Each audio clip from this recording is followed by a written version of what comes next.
In this video, I'm sharing 3 decoupage DIYs using my 2026 New Year release. And because I'm often asked, what is TDS? It is the acronym for the DIY struggle.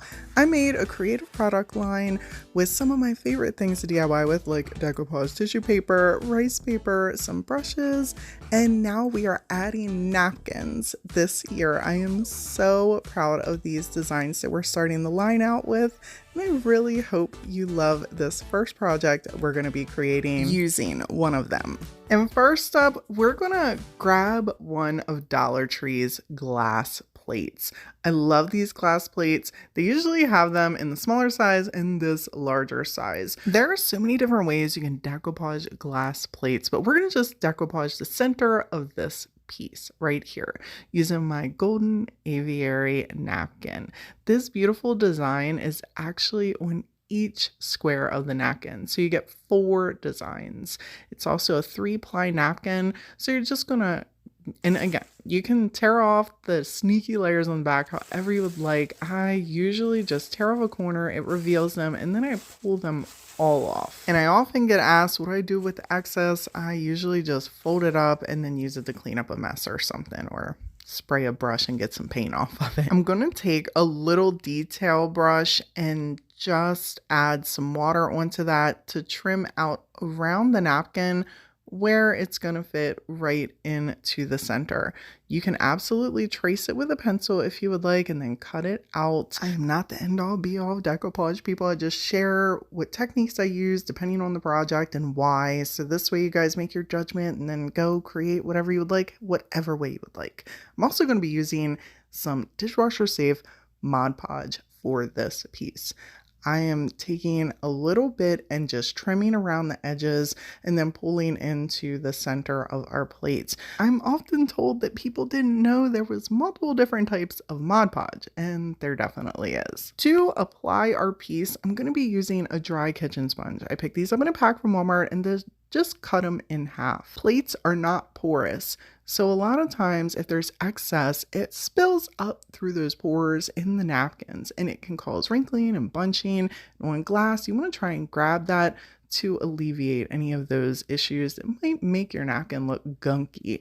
And using a sponge will absorb that excess, and it also helps you press it pretty flat down into place. Use whatever technique you would like and whatever medium you would like. I've used enough mediums to know that certain ones will leave a hue over the glass, and the Mod Podge dishwasher safe just doesn't. It might be a little streaky, but it's clear with the finish. If you're comfortable with your decoupage game and you want to put Mod Podge all over the whole piece and slap your napkin down on that sucker, you go right ahead. A lot of times with napkins, I will do section by section to minimize the wrinkles, especially if I can't do the iron-on method. There are so many different ways you can finish a piece like this, especially when you're using glass. I decided to grab my Dixie Belle Gold Gilding Wax and trim around the edges. This is hiding them imperfections around the napkin on the center, and it's bringing out the edges around the plate. You could also add white paint onto the back of the napkin, so this way the design pops a little bit better. But I wanted to show you just how beautiful this is, and I love to give you different options for decoupage. You don't always have to paint the back of that glass. Napkins are still beautiful even when you can see through them. Decoupage is a great way to upcycle something, especially a little piece of glass. I was a little sad this bell didn't have no dingle hopper in it, but you know, we're going to make the best of it. We're going to cover over this little Nashville part right here. And before we start the decoupage, we need to put a base on there, okay? My favorite paint for glass, especially to prep for decoupage art, is Folk Arts Multi-Surface. You can use whatever you would like, chalk paint, whatever is good and says on the directions will work with glass, but this is my favorite. Since we're going to be decoupaging such a teeny tiny piece, I want it just a teeny tiny design. And we're going to take my TDS Creative, always this napkin, and tear out just the little couple dancing. Well, I tore out too. I'm not an animal. We're going to decoupage both sides of the bell, okay? I'm not just going to do one side, and then I use my scissors, you know, to make it a little bit more precise. It was a circle with some dents, so I was a little concerned about making sure that it fit in there pretty perfectly. For our medium, I'm just going to use some good old Mod Podge and my TDS Creative artist brush in the fan style and put a thin little layer on here, and then just tappity tap tap tap that little napkin bit right down into place. I did the same thing for the other side. Like I said, we're not animals. We're making sure it's completely done, you know. I mean, you could leave it. I definitely am. Don't let me start lying to you, people. Let me explain something to you. I've absolutely not finished the back of many projects in my days. Anyhow, once our decoupage portion was dry, I'm gonna grab a little pouncer and some chalk paint. Now, why are we switching up the paint? Because for me, it depends on the project with the type of paint. Now, for the base, I like using multi-surface when I'm prepping for decoupage, and honestly, multi-surface works best on glass. But for certain decor pieces, I like the look of the chalk paint on the outside of the glass. It also gives it a tiny bit of texture, which is what I was going for here. So I'm just adding a little bit onto the pouncer and tappity tap tap tap. And realistically, use whatever paint you want. Okay, use whatever paint you want, whatever floats your creative boat. Don't let me stop you. Okay, I decided to leave the top of the bell little handle part crystal clear. I really like the way that that looked. You could have painted the whole thing, of course.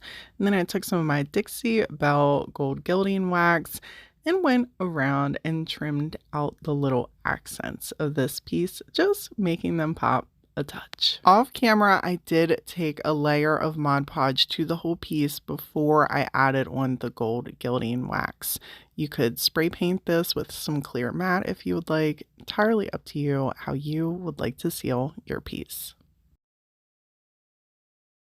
One thing the creative community requested was artist brushes. So I decided to go with a fat wide handle and nylon, along with making sure that it was pretty wide. So for bigger projects, whether we were painting something or we needed to utilize this to decoupage something, this brush would do the trick either way. I also wanted to share that if you're like me and you struggle with hand grip strength issues, you can take some twine and wrap these, making it even wider and easier for you to grab. One of my favorite artist brushes to use whenever I'm upcycling furniture are zebra brushes, but they're fairly narrow and my hand will cramp really bad after holding them for a long time. So something like this, being able to have that wider grip while I'm crafting, especially if I'm filming for hours, this helps. And if you don't want to use twine, you could absolutely use rubber bands too. I would recommend gluing it down so this way it stays, because after you're holding it for so long, the twine will wiggle around, but you do you with this idea with what works for you.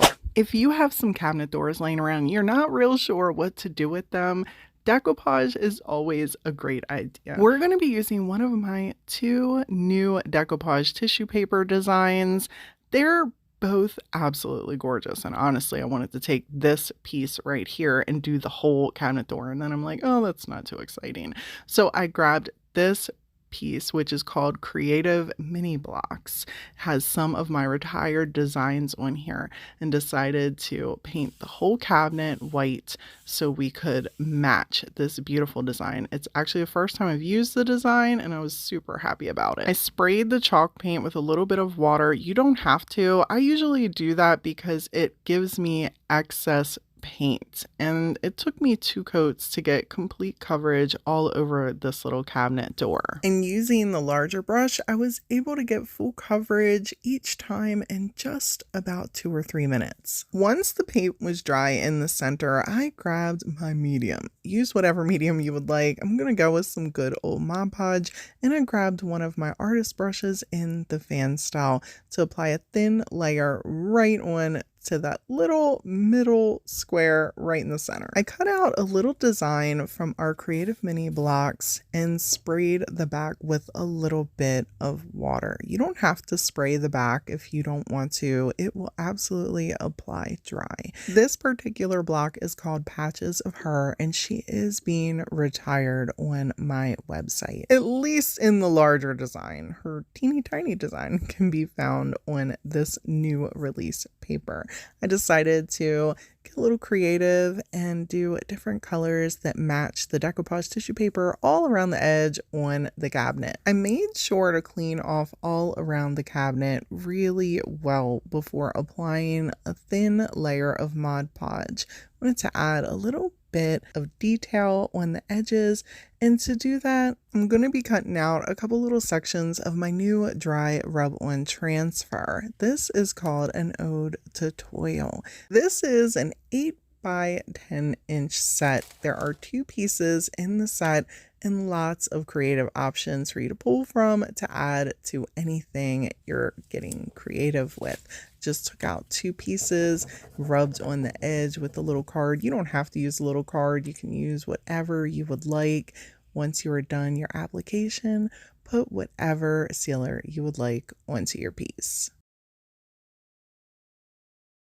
If you're looking for more decoupage DIY inspiration, check out this video right here. And anyone looking to check out my new 2026 release, please stop on over at thediystruggle.com. And as always, people, thank y'all so much for hanging out with me today. Until next time.